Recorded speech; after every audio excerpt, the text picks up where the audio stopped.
I started to get recommended videos from this creator called Princella, the Queenmaker. You guys probably already know because I feel like my subscribers are always one step ahead of me, but there is this kind of funny meme going around saying that there is a Shera 7 to Princella pipeline, like the girlies that used to follow Shera 7 and the sprinkle content, which by the way, I was there in the beginning, okay?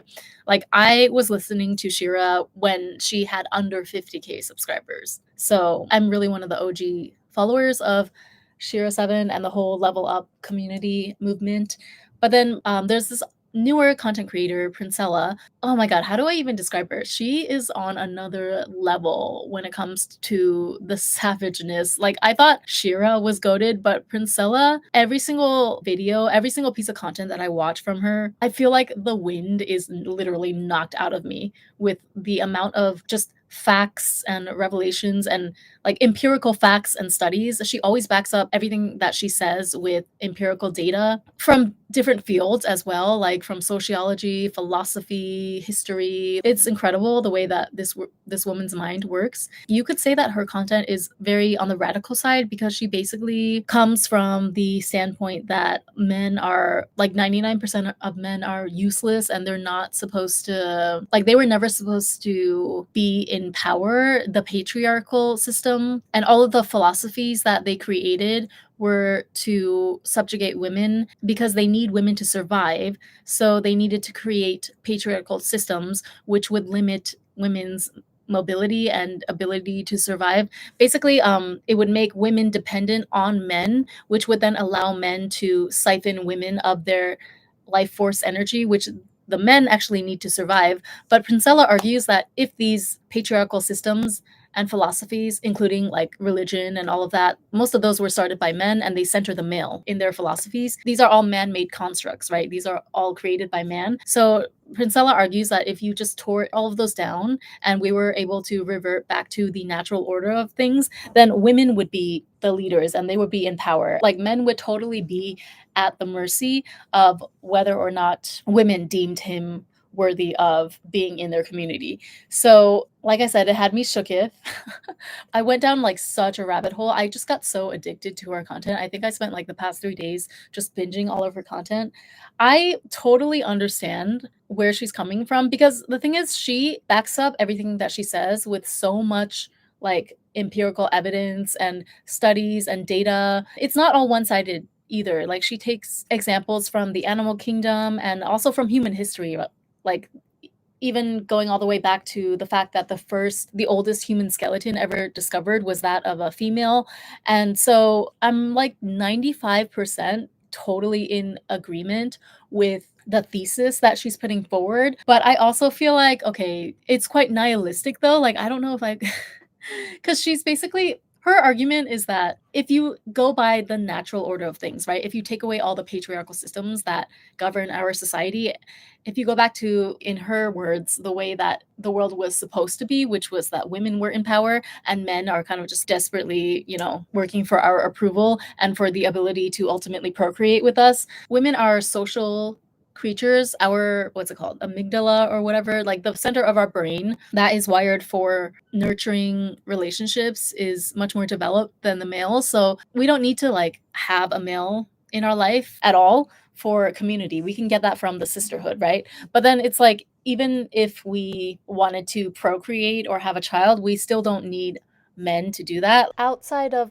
providing just the initial sperm to conceive the baby is what I meant to add here. So like in the past, women would just have their babies and largely that baby would be raised by the community, by the village around them. You know how they say it takes a village to raise a child? Well, in the past, this village largely comprised of just all of the women in the community. There were still males around, of course, but only the select few that were deemed like worthy and high functioning enough to be a part of that community. The rest of the males would just either be kept around for labor needs, or like there was a high probability that 95% or a high percentage of the male population would leave this earth a virgin because they just would not have what it takes to procreate with a female. I know it sounds so bleak and harsh, but if you look at how it works In other species in the animal kingdom, this is pretty much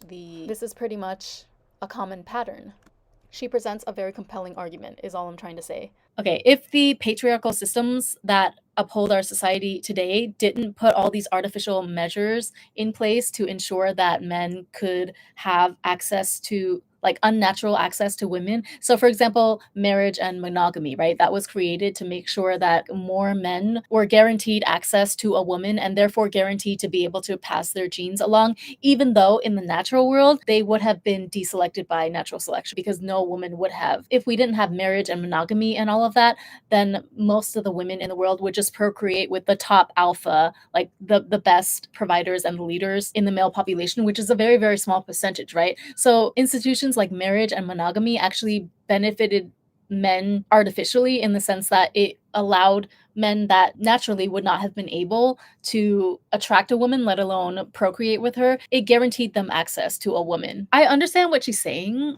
I don't disagree, but wow, I just feel like, okay, I don't know if I can go that far to say that, okay, I'm gonna decenter all men forever. And then, I mean, I'm definitely in agreement with the message that you should never give men anything for free. Like, if they want any access to you or your life whatsoever, they need to be doing something for you.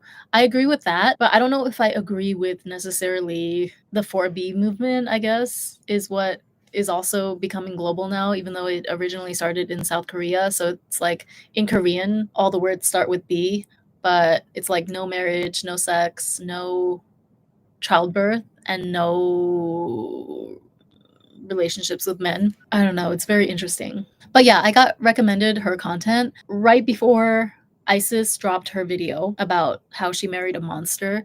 And then I bought Princella's book, The 41 Shades of Men, and I read it in one sitting. It wasn't as revolutionary as I thought it would be, to be honest with you, but I thought it was very, very well put together. Like, her argument is very, very robust. Of course, there's room for debate, but I don't know. Like, she is a beast, though, when it comes to holding her own in debates with these guys, especially she'll invite some of these manosphere dudes onto her podcast and she'll just body them each time. Even when she goes on other people's podcasts, they cannot hold a candle to her in terms of like the quickness with which she forms together her arguments and like the way that she's able to zone in immediately to the true root of the issue, and she's able to just like completely call everyone else on their BS whenever they're trying to present some argument that doesn't hold up. She's able to dismantle their arguments completely with just facts upon facts upon facts. That's kind of where I am right now, and it kind of scares me, like, because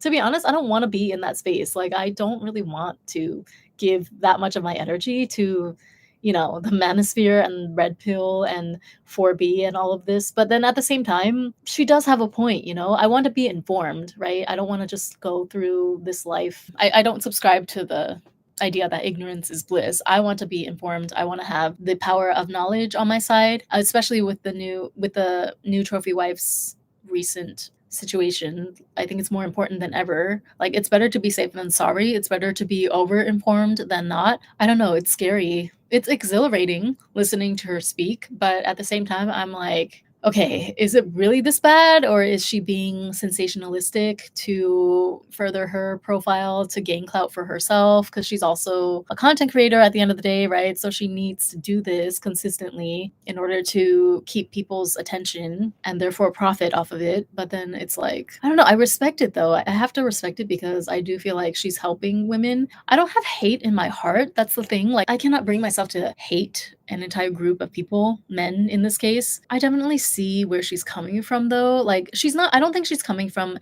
a place of hate. It's more just the cold hard truth. But then it's like, if I were a man, like, I would definitely be in a frenzy too, because the things that she says is just so, it would strike fear into my heart if I was a man. I'll leave it at that, because they're hard to deny. I don't know. You guys let me know if you know about Princella and her work, and have you read her book? I just think it's so fascinating. This is the time that we're living in now. Like, everything is in chaos.